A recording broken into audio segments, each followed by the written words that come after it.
But we were talking about the trends across the nation of doing more with less, right? Are you familiar with that? We got to do more with less, right? How motivating is that? Especially when you're already working with less. So we're going to do more with less than less, right? And how exciting is that? How motivating is that? Who's like, yeah, I'm on board, right? Nobody? Nobody? Nothing? Crickets. I got crickets here. And so what I do is I help people go from this stressed out mess on the left side to you, that they're running in circles. Have you ever felt so busy? You know, you're caught up in busyness. You got the to-do list a mile long, and at the end of the day, you've checked off a bunch of stuff, and you don't feel like you're anywhere closer to anything meaningful. Have you had that experience? Some of us daily? Yes? Let me hear that, yes. And so we go from that into focusing more on what's really a priority for us, and how do we make what we do, even the sometimes menial, like not so sexy tasks that we've got to do, how do we bring meaning to those in a way that charges us instead of drains us? Does that make sense? A little bit? So how did I get here? Look, I'm even wearing the same outfit for you guys. So you recognize me. Normally I get, they put like the glamour shot of me up, and I am between husbands, so I'm always, looking. But the problem with that is then I show up and it's like, oh, much better on the picture. But I love this quote by T.S. Eliot. It says, "We shall not cease from exploration, and the end of all our exploring will be to arrive where we started and know that place for the very first time." Why is that important to me? I'll tell you my story. I've been a child and family therapist for over 22 years now. Most of those years in fabulous Las Vegas, where I live now. And I was into the business about 10 years. I worked for the state. I worked for the local Indian tribe, the Paiute, Las Vegas Paiute tribe. So my background is child welfare and child and family therapy. I'm known as Super Nanny on steroids because, those kids in your class with those challenging behaviors, the ones that, they're standing on your last nerve, and we would never wish any harm on our babies because we love them, but we kind of wish maybe the parents would get like a job in another state or something, right? You know those ones. So I work with those kinds of kids, and we turn that behavior around and give parents and teachers tools on how to work with those kinds of kids and to enjoy their work. But I was in the thick of child and family. They're working for the state. We were same thing, do more with less.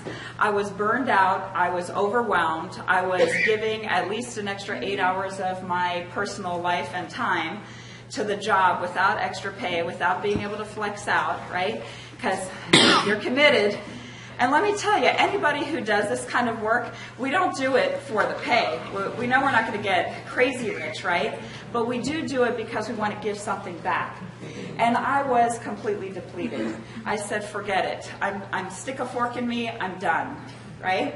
And so I did the only logical thing, and I went and got my real estate license back in 2000, right?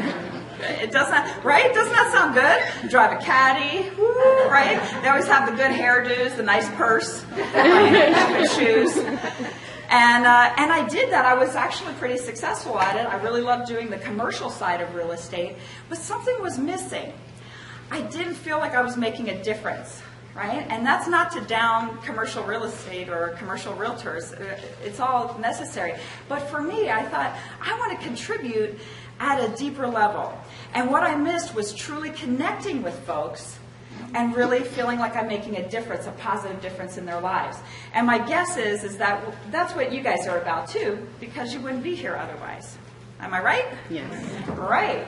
Absolutely. So I said, well, I want to go back to connecting and working with people, but I don't want to do it the way I did it before. I don't want to burn out. I don't want to be drained. I want to do it in a way that charges me. And so there started the search. And I looked at the way I used to do stuff, and it was like this. I'm old school. I know y'all got your smartphones and your Outlook and whatever, but I'm old school. I got to see it on the paper, right? So I make lists. Who's a list maker here? Oh, I'm in good company. Okay, who's as quick? I got cray-cray. I talked about we got 50, we're all 50 shades of crazy. Let me tell you something. Yes, I'm cray-cray. Here's what I do, because I used to make the entire list, right, like pages. And then I'd be out and about and I'd do something else that was important but not on the list. And you know where I'm going with this. This is my sister in crime. And then you write it down on the list just so, what? You can cross it off. It's another one. I'm productive. But like I said, at the end of the day, I'd have all this list, you know, a bunch of the list crossed off, but I would still feel like it didn't really matter very much. So I thought, what do I need to do? What needs to change? And this is where the room goes silent. Oh no, we got to change, right? Change. For most people, that'll stop you dead in your tracks, right? I want to do a little exercise, and I want you to play along with me here. Everybody take your hands and clasp them together. See, that feels pretty comfortable to you? Yeah, so that it feels comfortable. Notice which thumb is on top. So I'm going to give you a little trivia. You know, they say, this is just between us, don't tell anybody else. If your left thumb is on top, you're a great thinker. Down to good thinker. Who else is a good thinker? All right. And for those of you with the right thumb on top, they say you're a great lover.